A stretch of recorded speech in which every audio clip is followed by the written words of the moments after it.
Hi everybody, thank you for joining me today as I paint this painting of a mail pouch tobacco sign on a barn. I really like mail pouch barns. I don't chew it myself, but I just think they are really cool looking. And I'm beginning my undercoat with acrylics, Liquitex heavy body acrylics. And I am not trying to paint precisely. I don't paint photographically. I paint impressionistically, and so this is the undercoat. I'm not even worried about how precise I am because I know that I'm going to go back over it with oils. One of the things I really like about this farm scene, this barn, is the fences and the lines in the barn and the boards in front of the barn, how they repeat the shapes of the fences, and I just like how it echoes in the repetition and variation of the shapes. So now you can see the fences are beginning to get started, and you can see the shapes on the barn, and I'm filling in the trees and the ground with green, even though I'm planning on making this a fall scene with red leaves all over the place, filling in the basic undercoat of the barn.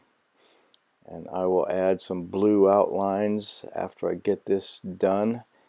Oh, look at those boards in front of the barn. I really love all the shapes and the variations there. Now here comes the fence, repeating that fence shape up there, outlining the letters, still using acrylics. Now I'm going to start filling in with red in a minute once I get the sign basically filled in. Pile of hay there in front of the barn. Okay, now I'm using red, and I'm using Cadmium Red Medium heavy body acrylics mixed with yellow ochre, and orange, and yellow. Fill that basically in.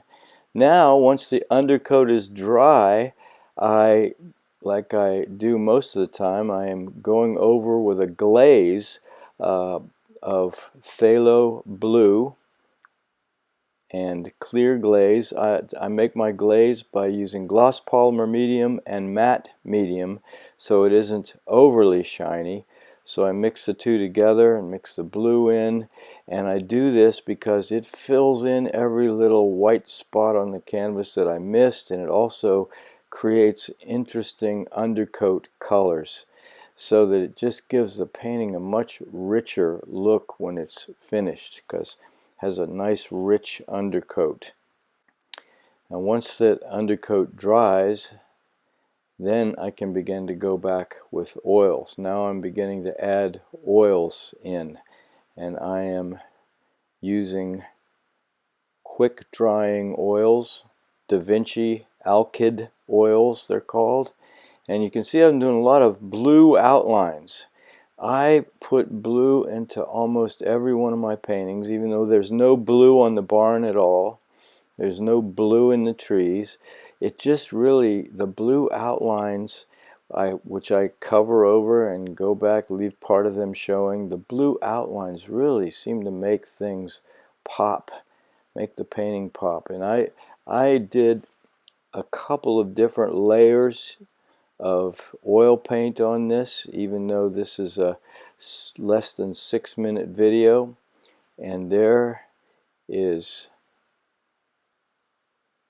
a little touch-up needed on the sign. Didn't look quite right to me. So now I'm just doing details, adding little bits of detail here and there, covering up some of the blue lines with other colors, adding a little bit of whitish in the sky on the edge of the barn to make it stand out more. Just a little bit of contrast to make it stand out much more than it does. Adding more subtle colors in with the leaves. Drinking coffee, if you saw my cup there. Continuing to add little bits of detail here and there.